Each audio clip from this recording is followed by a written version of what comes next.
क्या आप सभी को पता है कैसे हुई थी प्रभु श्री राम की मृत्यु? 5114 ईसा पूर्व में प्रभु श्री राम का जन्म हुआ था। उनकी मृत्यु के बारे में रामायण के अलावा अन्य पुराणों में अलग अलग वर्णन मिलता है। एक कथा के अनुसार सीता की सती प्रामाणिकता सिद्ध होने के पश्चात सीता अपने दोनों पुत्रों कुश और लव को राम की गोद में सौंपकर धरती माता के साथ भूगर्भ में चली गईं। सीता के चले जाने से व्यथित राम ने यमराज की सहमति से सरयू नदी के तट पर गुप्तार घाट में जल समाधि ले ली।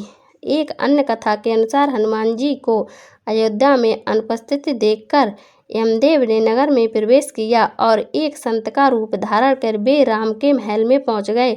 उन्होंने वहां राम से मिलने का समय ले लिया।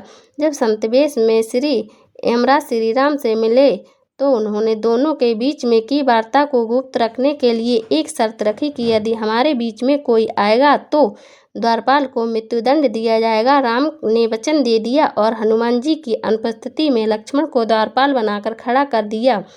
तब यम ने अपनी असली रूप में आकर कहा, प्रभु आपका धरती पर जीवन पूर्ण हो चुका है, अब आपको अपने लोक में लौटना चाहिए। तभी इस वार्तालाप के बीच में ही द्वार पर ऋषि दुर्वासा आ गए और लक्ष्मण से अंदर जाने की जिद करने लगे, अन्यथा श्री राम को शाप देने की धमकी देने लगे। लक्ष्मण ने दुविधा में पड़ गए, आज्ञा का उल्लंघन करें तो मृत्युदंड मिलेगा और नहीं करें तो मेरे प्रभु श्री राम को शाप मिलेगा। ऐसे में उन्होंने कठोर निर्णय लेते हुए दुर्वासा को अंदर जाने की अनुमति दे दी। वार्तालाप भंग होने के कारण अब श्री राम भी दुविधा में पड़ गए कि लक्ष्मण को मृत्युदंड देना होगा।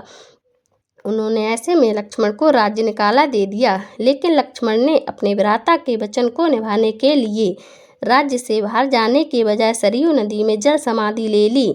लक्ष्मण के सरयू नदी में जल समाधि लेने से राम दुखी हुए और उन्होंने भी जल समाधि लेने का निर्णय ले लिया। सरयू नदी में जल समाधि लेने के वक्त उनके साथ हनुमान जी, जामवंत, सुग्रीव, भरत, शत्रुघ्न आदि सभी लोग खड़े थे। श्री राम सरयू नदी के अंदर समा गए। तब फिर कुछ देर बाद नदी के भीतर से भगवान विष्णु प्रकट हुए और उन्होंने अपने भक्तों को दर्शन दिए। इस प्रकार से राम ने अपना स्थूल रूप त्याग कर वास्तविक स्वरूप विष्णु का रूप धारण किया और वैकुंठ धाम की ओर प्रस्थान कर लिए। तो दोस्तों, कैसी लगी हमारी आज की वीडियो पसंद आई हो तो ज़्यादा से ज़्यादा लाइक करें, शेयर करें और कमेंट में जय श्री राम लिखना ना भूलें। Thanks for watching.